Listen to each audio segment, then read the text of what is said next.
특별한 상황은 없고요. 제가 한 가지 같이 공유하고 싶은 영상이 있어서 준비했습니다. 그 유튜브에 점점덕 TV 거기 나오는 건데 제가 항상 얘기하죠. 참고만 하시라고. 참고만. 이게 이 사람은 또 크리스찬이 아니기 때문에 저희와 다를 수 있습니다. 근데 시대를 보는 안목은 굉장히 통찰력이 있어서 좀 여러분들과 나누고 싶은 게 있어가지고 한번 보도록 하겠습니다. 뭐 아시는 분들도 있겠지만 예. CBDC is, other than nuclear war, probably the scariest concept I've ever been introduced to. The idea that the central bankers, who I think have already wrought untold damage to the citizenry, are prepared to control the currency absolutely is horrifying. So they cancel your savings. 트럼프는 대통령으로 활동하면서 자신의 사위인 제러드 쿠시너를 백악관 고문으로 임명했습니다. 최근 정보 공개 청구로 밝혀진 사실에 따르면 2019년 5월 28일 트럼프를 오른팔 제러드 쿠시너는 CBDC에 관심을 가지기 시작합니다. CBDC는 정부에서 통제가 가능한 화폐입니다.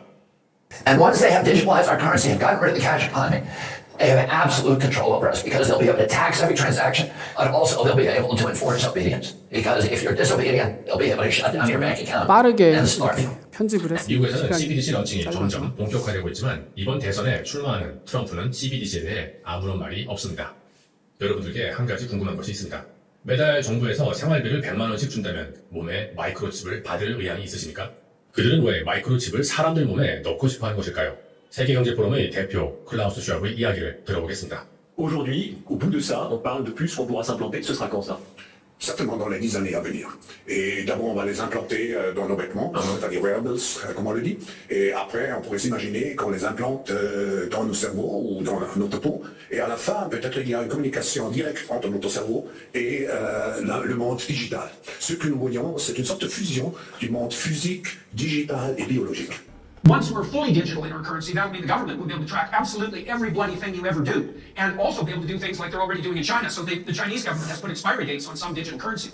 So they, if they need to have the population spend more, let's say because there is a recession, they could just put in an edict that would make sure that your money depreciated by 2% every month, so that would be an impetus to spending. And they could do the reverse if they wanted you to save. And so it means in potential the emergence of a system for comprehensive control that's so complete that we can barely imagine it. And we might say, well, isn't that paranoid? And I would say, look, we still think we were in what we were really in was an epidemic of imitating the Chinese communists. We thought when we integrated China into the world economy that the Chinese would turn into a Western democracy. But what's happening instead, I would say, is that because we've invited the Chinese to the table, we're turning into the CCP. Yeah, and people are certainly not, and we're doing it under the guise of this idiot protect the virginal planet environmentalism that's all motivated by this, what would you say, fear-mongering apocalypse. I mean, hopefully it's not about to take my groceries with me.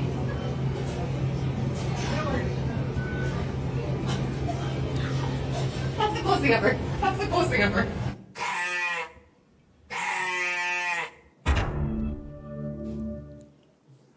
But what does central banking currency look like? You see? So they never talk about that because people won't actually like the looks of it. Yeah.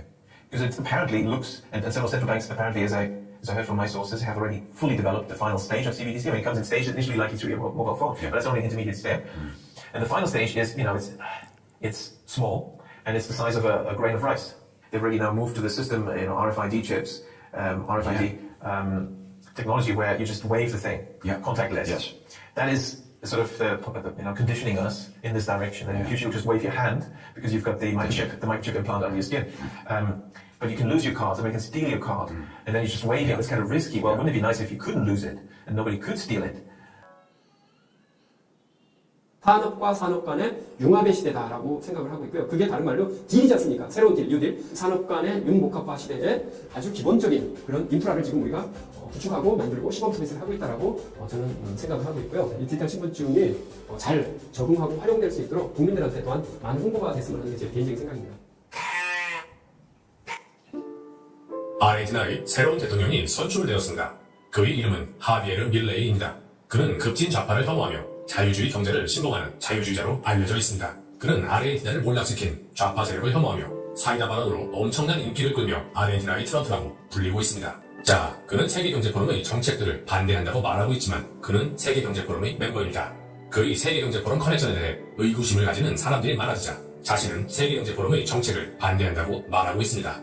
하지만 최근에 반이민 정책을 공약으로 이태리의 총리가 된 멜로니 총리는 빌 게이츠와 록펠러 재단이 지원하는 아스펜 연구소의 멤버입니다. 그가 권력을 잡은 뒤에도 이태리는 계속 수많은 난민들을 받고 있습니다. 또 한 가지 흥미로운 점을 지적하자면 그는 우크라이나와 이스라엘을 열렬히 지지하고 있습니다. 그리고 그는 유대교로 개종을 하고 싶어합니다. 하비엘의 당선을 가능하게 만들어준 그의 구원자는 다름 아닌 유대인 박부입니다.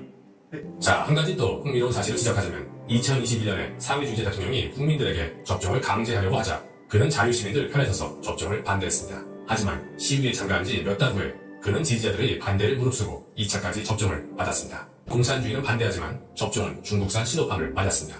작은 정부를 주장하고 급진 좌파 정책을 반대하는 하베르 대통령의 스탠스는 존중하지만 과연 그가 자신의 구약을 얼마나 지킬지는 지켜봐야겠습니다. 이들의 게임 구조는 간단합니다. 글로벌리스트 정치인들이 난민들을 많이 받는 정책을 세워 국가에 혼란을 일으키고 이로 인한 혼란 사태를 수습한다는 명분으로 반글로벌리스트 정치인들이 등장하여 디지털 아이디를 통과시키는 것이 이들이 하고 있는 게임입니다. 최근 전 세계적으로 글로벌리즘에 반대하는 정치인들이 많이 등장하고 있습니다. 트럼프처럼 국수주의를 제일로 여기는 정치인들이 여기저기서 등장하고 있습니다. 단순하게 생각한다면 이런 정치인들의 등장은 글로벌리즘의 신물이 난 사람들에게 신나는 일입니다. 하지만 글로벌리스트들이 준비하고 있는 다음 어젠다를 생각해보면 이들이 원하는 세상은 통제의 세상입니다. 탄소 배출을 줄인다는 명분으로 이들은 일반인들의 여행을 제한하고 싶어합니다. 글로벌리스트들이 추진하고 있는 15분 도시 역시 탄소 배출을 줄인다는 명분으로 사람들의 이동을 제한하려고 합니다. 오영훈 도지사의 핵심 공약인 15분 도시 제주에 밑그림이 나왔습니다. 제주도를 30개의 생활권으로 나눠서 이 학교나 어린이집, 병의원을 누구나 집에서 15분 거리에서 이용할 수 있도록 만든다는 건데요. 과거에 세계화로 국경들이 열렸지만 이젠 그 국경들을 닫을 시간이 다가오고 있습니다. 엘리트들이 국경을 닫기 위해선 국민들의 동의가 필요합니다. 국민들이 국경을 닫기를 원하게 만들려면 엘리트들은 국민들이 외국인들을 혐오하게 만들어야 합니다. 그러려면 우리와 문화가 다른 제3세계에서 이민자들을 대량으로 받아야 합니다. 이들이 우리나라에 대량으로 유입되면 우리나라의 문화에 동화되기 어려운 이민자들과 내국인들의 사회적 마찰이 생기고 이민자들에 대한 혐오가 하늘을 찌르게 되면 이민자 타도와 국경 폐쇄를 주장하는 정치인들이 급부상하게 됩니다. 결국 이민자들을 무분별하게 받는 정책은 대부분이 좌파 정당에서 시작했지만 이를 빌미로 이동의 자유를 제한하고 사람들에게 디지털 아이디를 발급하는 것은 우파가 될 가능성도 높습니다. 지금 전 세계적으로 벌어지고 있는 대결은 겉으로 보기엔 좌파와 우파의 싸움입니다. 하지만 본질을 보면 그렇지 않습니다. 진정한 대결은 0.1%의 지배층과 99.9%의 비지배층의 싸움입니다.